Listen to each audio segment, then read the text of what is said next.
दोस्तों, मेरा एक छोटा सा चैनल है रफ़त मसूद ऑफिशियल। आप इसको सब्सक्राइब कीजिएगा और मेरी छोटी सी आज की जो वीडियो है इसे आखिर तक देखिएगा। बहुत इम्पोर्टेंट वीडियो है। दोस्तों, चुनाव आयोग को लेके राहुल गांधी ने कल एक प्रेस कॉन्फ्रेंस की थी बंगलौर में, और जिसमें ऐसे इंकशाफात और रहस्य उद्घाटन हुए हैं जिससे मालूम हुआ क्योंकि चुनाव आयोग पूरी तरह भाजपा और आरएसएस की जकड़ में पहुंच चुका है और इतनी बेईमानी पर उतारू है कि जिसका तसव्वुर नहीं कह सकता। और एक जगह है महादेवपुरम, कर्नाटक में, वहाँ पर 1 लाख वोटों की हेरा फेरी की गई। और एक नाम है जो 4 जगह वोट डाला है, तो इससे अंदाज़ा ही होता है जो चुनाव आयोग लंबा लंबा जो है प्रोसेस चला रहा है कि 2 महीने चुनाव चलते हैं और 8 चरणों में चुनाव होते हैं। तो उससे साबित ये होता है कि जो लाखों वोटर कहीं कहीं पे भी कहीं जा सकते हैं, यानी एक वोटर 4 जगह पे वोट कर सकता है। इसका मतलब ये है कि आरएसएस के लोग और जो पन्ना प्रमुख होते हैं वो मतलब कहीं जगह वोट डाल रहे हैं। मैं समझता हूँ कि अगर ये खेल ना होता तो मैं समझता हूँ 30% वोट लोग जो है भाजपा को वोट देते हैं। भाजपा को 100 सीटें ही मिलना मुश्किल था। और इस चुनाव में भी खुल के जो है भाजपा ने बेईमानी करी, जिस तरह कर्नाटक में राहुल गांधी ने पोल खोल ली है। अब जो है चुनाव आयोग खिसिया कर राहुल गांधी को नोटिस दे रहा है, तो उसे ये मान लेना चाहिए, उसे ये याद कर लेना चाहिए कि ये गांधी परिवार है, सावरकर परिवार नहीं है जो माफ़ी मांग ले। और मैं तो कहता हूँ कि कांग्रेस के लोगों को, और न सिर्फ कांग्रेस बल्कि पूरी इंडिया गठबंधन के लोगों को राहुल गांधी के साथ खड़ा हो जाना चाहिए।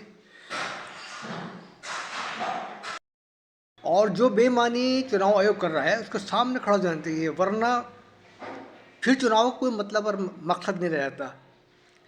क्योंकि चुनाव जैसे छत्तीसगढ़, मध्य प्रदेश, राजस्थान में भाजपा बिल्कुल नहीं जीतती, लेकिन सब चुनाव आयोग ने सेटिंग करके जिताए। और हरियाणा और महाराष्ट्र तो बिल्कुल भाजपा ने बिल्कुल चुनाव आयोग के सारे जीते हैं।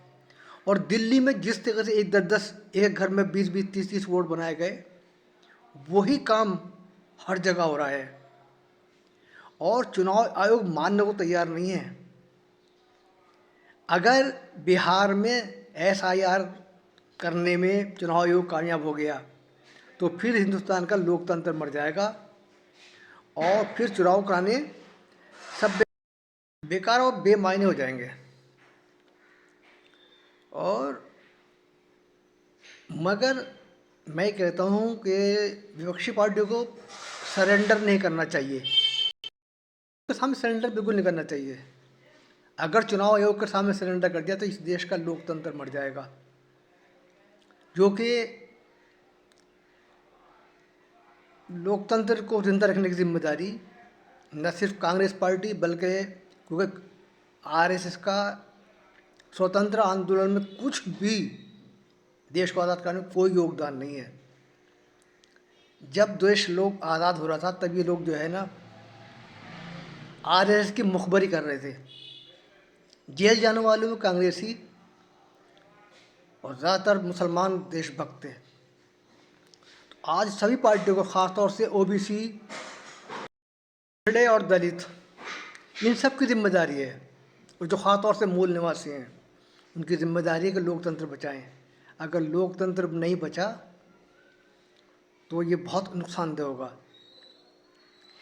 और इसी के साथ साथ चुनाव आयोग को ये याद रखना चाहिए कि इंटरनेशनल लोग स्तर पर भी, अंतर्राष्ट्रीय स्तर पर भी वॉच किया जा रहा है कि भारत का चुनाव आयोग किस तरह से धांधली करके भाजपा को जिता रहा है।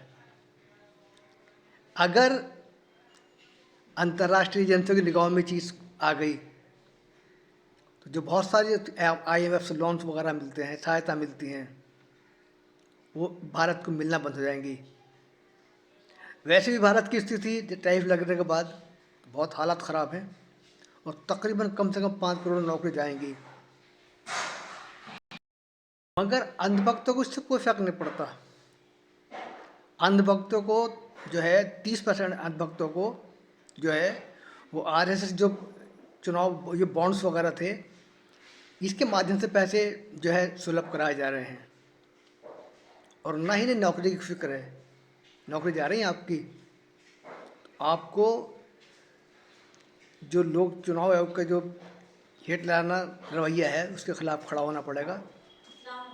छोटो आजकल की छोटी सी मेरी वीडियो है, इसको आप लाइक कीजिएगा और शेयर कीजिएगा और दुआ में याद रखिएगा मुझे। अस्सलाम वालेकुम व रहमतुल्लाहि व बरकातहू।